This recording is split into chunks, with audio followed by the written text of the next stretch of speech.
സംസ്ഥാനത്ത് സ്വർണ്ണവിലയിൽ വർധന പവന് 320 രൂപയാണ് കൂടിയത്. 1,11,000 രൂപയാണ് ഒരു പവൻ സ്വർണ്ണത്തിന്റെ ഇന്നത്തെ വില.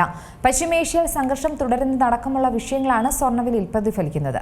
സംസ്ഥാനത്ത് ഈ മാസം സ്വർണ്ണവിലയിൽ വലിയ ചാഞ്ചാട്ടം തന്നെയാണ് സംഭവിച്ചത്. ഏപ്രിൽ 1-ാം തീയതി 1,11,080 രൂപയിലായിരുന്നു ഒരു പവൻ സ്വർണത്തിന്റെ വ്യാപാരം നടന്നത്. അതിനുശേഷം സ്വർണ്ണവില കൂടിയും കുറഞ്ഞും നിന്നു. എന്നാൽ 1 ലക്ഷത്തിലേക്ക് താഴേക്ക് പവൻ വില വീണില്ല എന്നതാണ് ശ്രദ്ധേയമായ കാര്യം. ഏപ്രിൽ 2-ന് രേഖപ്പെടുത്തിയ 1,09,240 രൂപയാണ് ഈ മാസം ഇതുവരെയുള്ള ഏറ്റവും കുറഞ്ഞ പവൻ വില. ഏപ്രിൽ 18-ന് രേഖപ്പെടുത്തിയ 1,14,240 ഈ മാസം ഇതുവരെയുള്ള ഏറ്റവും കൂടിയ സ്വർണ്ണവിലയിലെ പവൻ വില. സംസ്ഥാനത്ത് സ്വർണ്ണവിലയിൽ വലിയ മാറ്റം തന്നെയാണ് സംഭവിക്കുന്നത്. ഇന്നും നേരിയ വർധനവ് രേഖപ്പെടുത്തിയിട്ടുണ്ട്. 22 കാരറ്റ് സ്വർണത്തിന് ഗ്രാമിന് 40 രൂപ കൂടി 13,875 രൂപയിലും എത്തി. അതോടെ ഒരു പവന്റെ വില 320 രൂപയാണ് കൂടിയത്.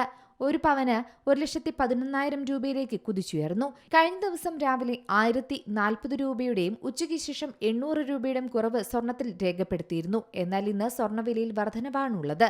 18 കാരറ്റ് സ്വർണത്തിന് ഗ്രാമിന് 30 രൂപ കൂടി 11,400 രൂപയും 14 കാരറ്റിന് ഗ്രാമിന് 25 രൂപ വർദ്ധിച്ച് 8,880 രൂപയിലും എത്തി. 9 കാരറ്റിനും മാറ്റമുണ്ട്. ഗ്രാമിന് 15 രൂപയാണ് കൂടിയിരിക്കുന്നത്. 5,725 രൂപയിലാണ് വ്യാപാരം. വെള്ളിവിലയിൽ മാറ്റം സംഭവിച്ചിട്ടുണ്ട്. ഗ്രാമിന് 5 രൂപ കുറഞ്ഞ് 255 രൂപയിലാണ് വ്യാപാരം നടക്കുന്നത്. അന്താരാഷ്ട്ര വിപണിയിൽ സ്വർണ്ണവിലയിൽ ഇന്ന് നേരിയ കുറവും രേഖപ്പെടുത്തിയിട്ടുണ്ട്. നിലവിൽ ആഗോള വിപണിയിൽ സ്വർണ്ണവില ഔൺസിന് ഏകദേശം $4,585 എന്ന നിലവാരത്തിലാണുള്ളത്.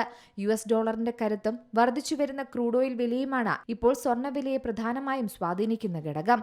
മാത്രമല്ല, പശ്ചിമേഷ്യയിലെ ഭൗമരാഷ്ട്രീയ സംഘർഷങ്ങളും ഹോർമുസ് കടലിടുക്കിലെ തടസ്സങ്ങളും ആഗോള സാമ്പത്തിക രംഗത്ത് പണപ്പെരുപ്പ ഭീഷണി ഉയർത്തുന്നുണ്ട്.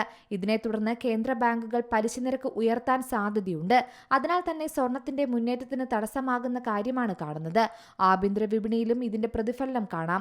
വരും ദിവസങ്ങളിൽ US ഫെഡറൽ റിസർവിന്റെ തീരുമാനങ്ങൾ വിപണിയുടെ ഗതി മാറ്റുമെന്നത് ഉറപ്പാണ്. എന്തായാലും നിമിഷങ്ങൾ നിർണായകമാണ്. സ്വർണം വാങ്ങാൻ ആഗ്രഹിക്കുന്നവർക്ക് ഇപ്പോഴാണ് നല്ല സമയമെന്ന് വ്യാപാരികൾ പറയുന്നുണ്ട്. കാരണം വരുന്നത് വലിയ ഉയർച്ചയാകാനുള്ള സാധ്യതയും വിദഗ്ധർ സൂചിപ്പിക്കുന്നു.